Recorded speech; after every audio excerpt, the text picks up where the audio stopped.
Even mountains and seas cannot distance people with common aspiration. Chinese President Xi Jinping said this to the Colombian people in a special video address last March. What does Colombia see as common aspiration shared with China? How is the government reassuring investors after decades of turmoil that ended in 2016? And how not to let geopolitical tussle between major countries affect our bilateral ties? In this special edition of The Point with me, Li Xin, I have the great pleasure to be joined by His Excellency Ivan Duque, President of the Republic of Colombia, from the Presidential Palace in Bogota as my special guest. Excelentísimo Señor Presidente Ivan Duque, bienvenido to The Point. I want to let you know something. A recent Disney film, Encanto, has done very well with the Chinese people. And I also have to tell you, the book, 100 Years of Solitude, is also a household name in China. Me personally, I enjoyed reading it very much. So how do you interpret this phenomenon? How would you comment on the kind of cultural connection between the two peoples? Well, I think, first of all, Liu, thank you for inviting me. It's a great honor for me to be here with you. And I think you raised two very important topics.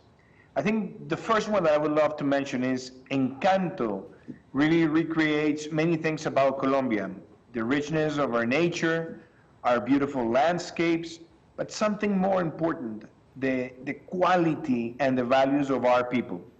I think the Madrigal family are also an expression of what the Colombian family is for all of us. So we're all surrounded by love and fraternity.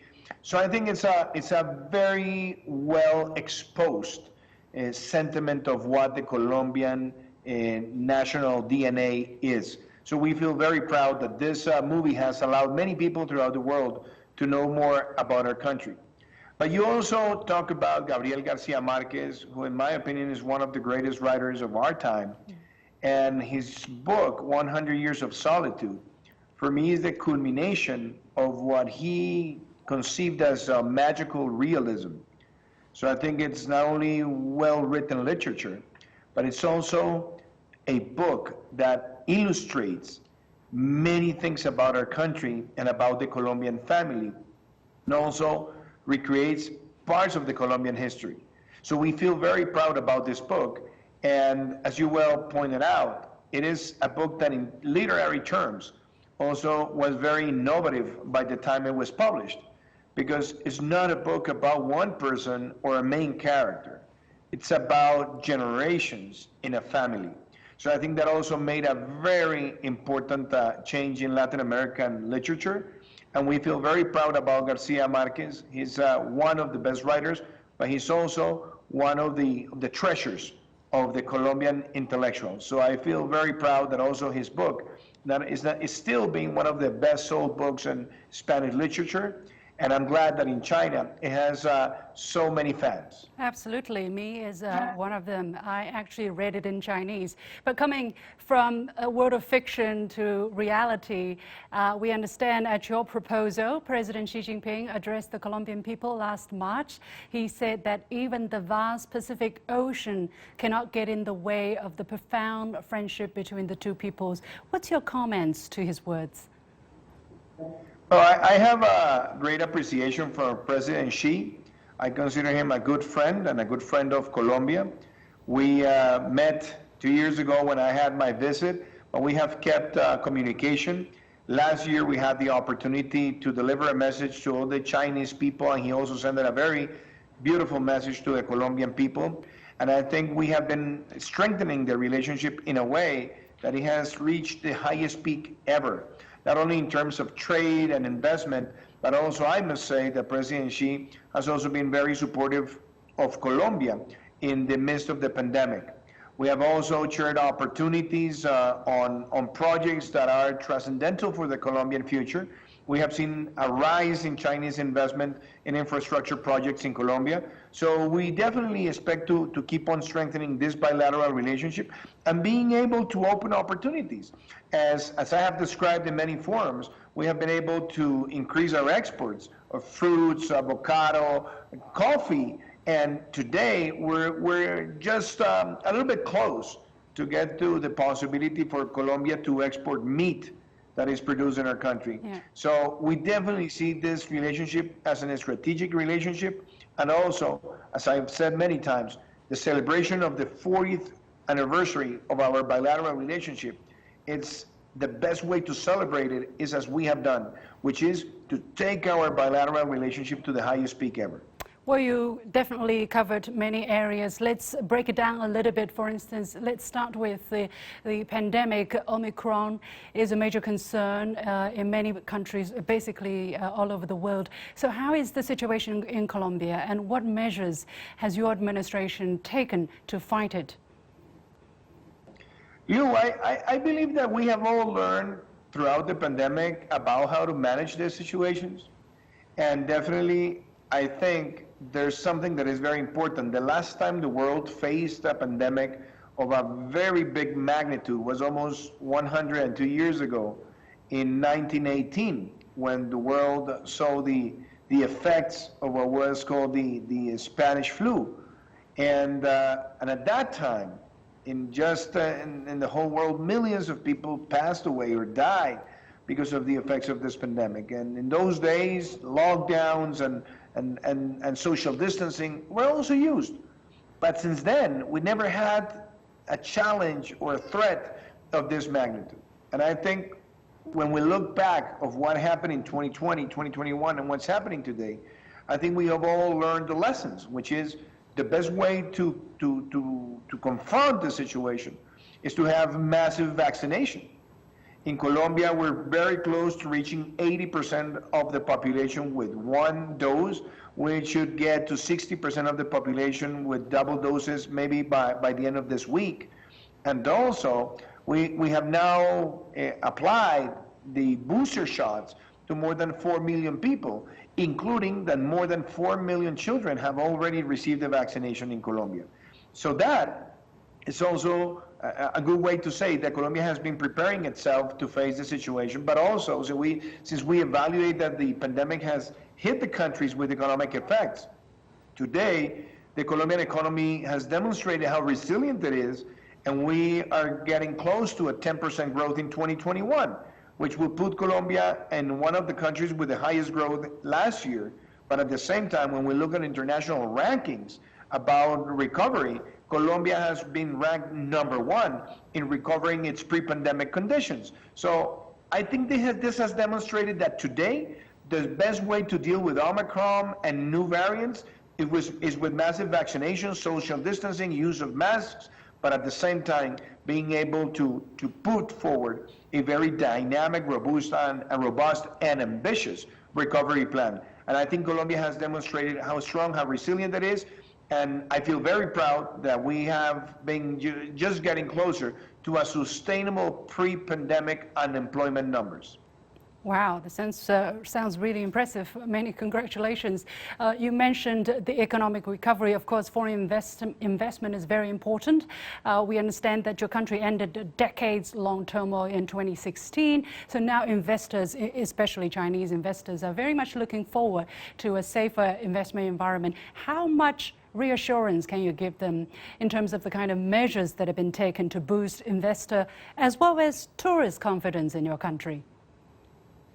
Well, thank you so much, Lou. I think when we look at where we were, how we dealt with the pandemic, and where we are today, it is very important to say that we finished 2019 with the best year of tourism in our history. We were very close to 5 million non-resident visitors. We had one of the highest occupancy rates in the hotel sector in decades. And at the same time, we have seen the strengthening of investment. Now, what have we done in order to make tourism a new oil for Colombia in terms of revenues and in terms of employment? We have guaranteed that when you invest in a new hotel in Colombia, for the next 20 years, you will only pay 9% of income tax. That makes us very competitive and very attractive. But we have also reduced VAT tax rates for tourism services, including airline tickets. And that has also been a very important element. And we just passed in Congress last year the new tourism bill that enables the government to support the expansion of this sector. So I strongly believe that one of the most important things that Colombia has to show to the world is its tourism, but most importantly, it's biotourism. Because Colombia is the second most biodiverse country in the world. Colombia has 50% of its territory in tropical forest, 35% of its territory in Amazonic land, 52% of the world high altitude ecosystems better known as páramos. And we have 900,000 square kilometers of territorial waters, including that we have one of the richest places of coral reefs in the Caribbean. And we have one of the most beautiful reserves, marine reserves in the Pacific, in what is called the Malpelo Archipelago, and also the Yurupari Reserve. So we feel very proud about that. But something that I would also like to highlight, Lou, is that we are pushing forward the most ambitious energy transition program in Latin America. When my administration began, we only had around 28 megawatts of installed capacity in non-conventional renewables. And today, with projects that have already finished, projects that are under construction, and projects that have been granted by auctions, we're going to increase that number by 100 times. That means we will have, by the end of this year, 2,800 megawatts of installed capacity, and still we have 4,500 megawatts that are going to be installed in the next 24 months by the private sector. Very impressive, yes. I was actually, however, looking for what you can tell Chinese investors who have been investing in Colombia or who are thinking of investing in Colombia, but who may have some concerns about lingering effects in terms of law and order. Are these fears still warranted? Well, you know, Lou, we have dealt with many challenges, but what is important to look is at the facts. So during my administration, when we evaluate, for example, homicide rates, 2018, 2019, 2020, 2021, when you aggregate and you take the average of the homicide rate in Colombia, we are at the lowest homicide rate in the last 40 years. So that's a demonstration of what we have done. The other important thing is that we have increased the law and order capacity, and we have been able to dismantle many criminal organizations around the country. But when you look at the most important elements that an investor is looking, we are, in terms of taxation, competitive, energy cost competitive. We have expanded the most or the largest infrastructure investment in Colombian recent history, and we're going to finish by the end of my term 20 out of 29 fourth-generation concession highway programs in Colombia, and we're launching an auction for 15 new projects. And something that is also very important is that we have legal stability. So when you look at all this and you compare Colombia with other places in Latin America that have been affected by highly ideologized policy development, Colombia is still a country that is keen, that is perseverant in protecting the private initiative and connecting the private initiative as a cornerstone of our democracy.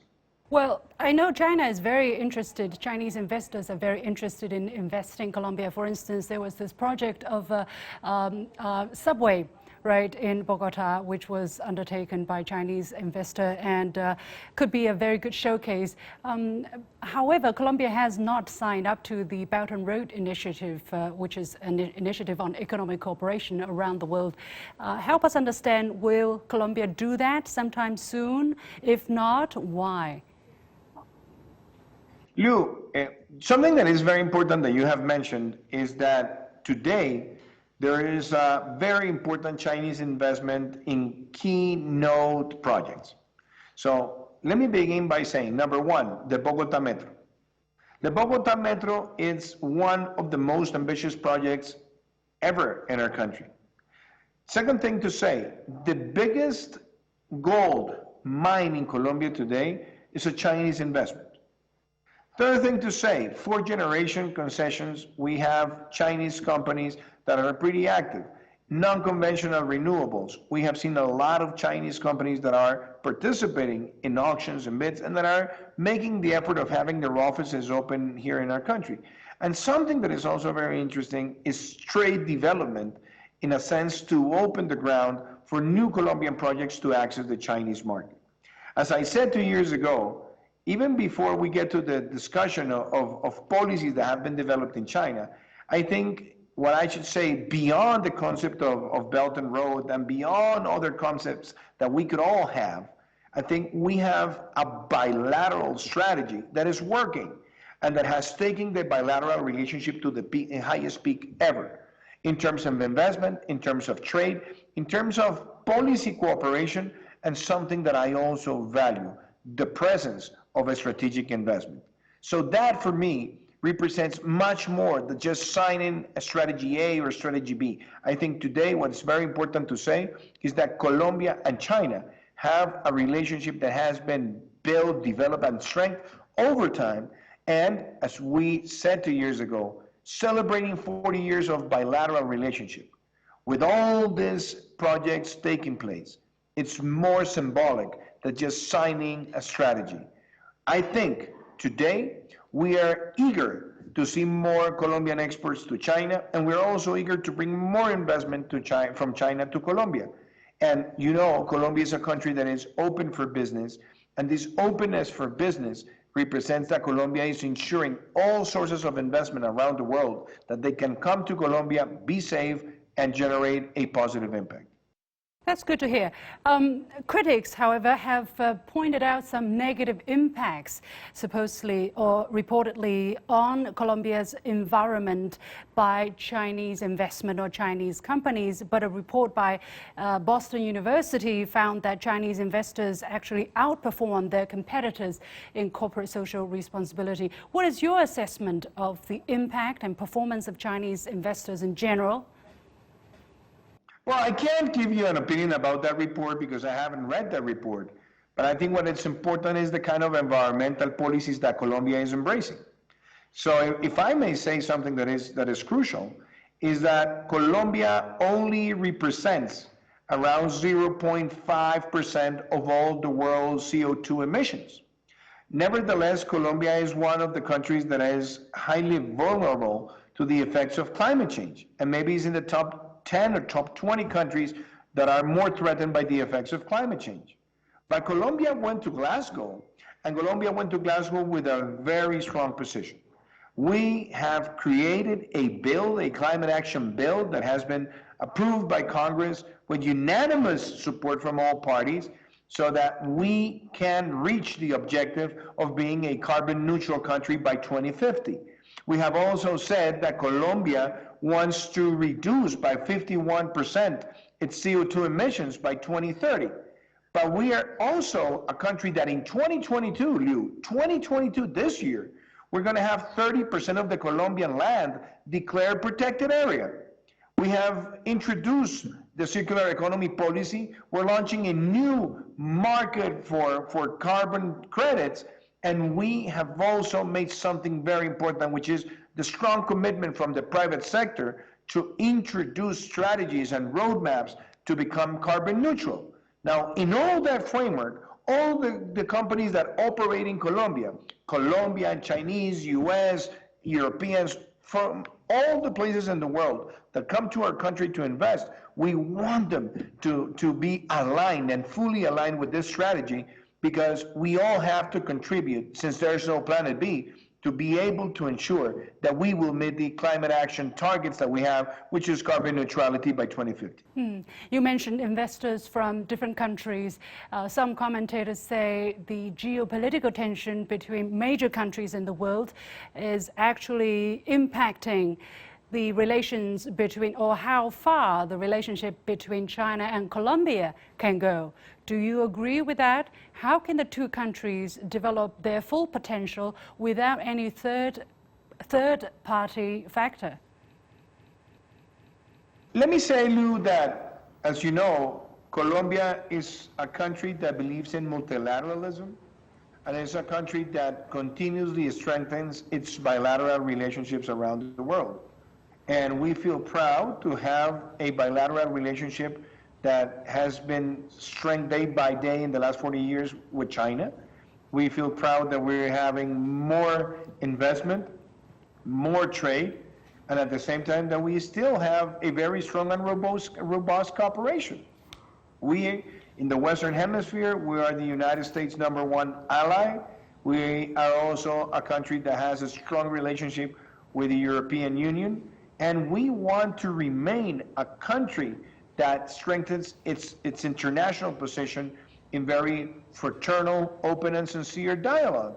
And I, honestly, in my personal opinion, believe that in the times that we're seeing, in the times that we're living, where we are coming out of a pandemic, what we need to see in the world is not tension, but cooperation among countries, transparent cooperation that can lead the whole world to be reactivated, to strengthen growth, and to do that strengthening of growth with a very clear commitment of environmental policies that align development to the protection of our planet. With that, Colombia is not participating in any confrontation around the world of geopolitical nature. Let's focus back on another important event about cooperation, about people-to-people relationship, which is the upcoming Beijing Winter Olympics and Paralympic Olympic Games. I know that Colombia is also sending athletes. So how do you look at the significance of these games? I think sports is one of my passions, Lou. And in my administration, Colombia created the Ministry of Sports. In my administration, when we look at the summer Olympics and Paralympics, Colombia reached the highest medals ever, more than 20 or something close to 29 medals. We just celebrated in Colombia the Youth Pan American Games. We're going to be host of the next Pan American Games in 2027. So we feel very proud about all the things that we have achieved, and we feel also very proud of our participation in all the international competitions. These Olympic Games, as you know, are very important for the world. Sports is something that unites. Sports is something that allows us to build peace, to understand our differences, but also to compete in a friendly way and reach opportunities and build opportunities for the youngsters, because every single time an athlete goes to an Olympic Games, either summer or winter, or it wins a medal, or is recognized because of its talent, he's also inspiring new people in our societies to embrace the cause of professional sports. So we feel very proud, and we consider that these games, in the midst of the pandemic, are also the demonstration that the world is looking ahead with enthusiasm and with a clear sentiment of recovery. Something that actually happened just yesterday was the World Economic Forum, the WEF agenda during the 2022 forum. You also participated, and you talked about nature-positive urban building. There has been, as you mentioned, bilateral cooperation on infrastructure and energy generation in the past 2 years between China and Colombia. How are these projects progressing, and is Colombia reaping benefits either for its business or for its people? Well, we are celebrating actually this year, Liu, in China, the next COP on biodiversity. Colombia was the host of the pre-COP on biodiversity. And we just launched a report with Professor Klaus Schwab called Biodiverse Cities. How cities must embrace policies to protect biodiversity and also to unite two concepts, to be carbon neutral and at the same time to be nature positive. Carbon neutrality is crucial for us to lower the CO2 emissions and obviously to reach zero emissions by the way we compensate. But nature positive is because we definitely need to protect not only flora and fauna, but also we need to protect all our ecosystems. And we need cities to be conscious that the way they plan transportation system, waste management, water use, they are generating an intensity on the environment, and they're generating a pressure to the sources of water and energy. So having this report, having this strategy that is fully aligned with the Road to Zero, which is the strategy that we launched in Glasgow, is a way to say that Colombia is now leading this policy effort. We have 14 cities in Colombia that are highly committed to the concept of biodiverse cities, and launching this report is also an invitation to other countries to work with the mayors and governors so that the way we plan and the way cities function are really aligned to the world target of reaching carbon neutrality by 2050. There's no planet B, Liu. And if we embrace this cause with enthusiasm, with commitment, with investment, and also having a carbon credit market that is robust and credible, I think we will meet the target. I'm an optimistic, and I think this report that Colombia launched at the World Economic Forum is a way to say that Colombia wants to be in a starting role in environmental policies around the world. I hope Chinese investors will see the opportunity and be part of that. But something that is very important is the concept of competitiveness. For many years, competitiveness was conceived of where you reduce cost and how to generate more revenue, or where you're more productive. Today, we have seen that Colombia has an additional aggregated value. We wrote a report with the president of the Colombian Industrial Association, Dr. Bruce McMaster, and I wrote this paper with him, showing that Colombia is one of the countries around Latin America and the Caribbean with the lower amount of CO2 emissions per point of GDP. When we look at the Colombian energy matrix, when we look at the Colombian energy intensity use, and when we look of the territory that will be protected, and how do we make that part of the territory connected with carbon markets, Colombia is becoming one of the greenest competitive countries around the world. And that means, and that's very important for investors, that $1 invested in Colombia is a cleaner dollar than a dollar invested in many other countries around the world. I think that is also in line with China's policy of building a green belt and road around the world. Many thanks. Muchas gracias, President Duque. We are running out of time. Thank you so much once again for having joined us, and all the very best to you. Thank you so much, Lou. All the best to you. And let me send a big hug to all the Chinese people with gratitude and with friendship. Thank you so much. All the same from us to you as well. Thank you. Bye-bye. Thank you so much. Bye-bye. Muchas gracias, President Iván Duque of the Republic of Colombia. And with that, we come to the end of this very special edition of The Point with me, Liu Xin, coming to you from Beijing. As always, you can follow me on Facebook and Twitter using the handle Liu Xin in Beijing. Thanks for watching. You've got The Point.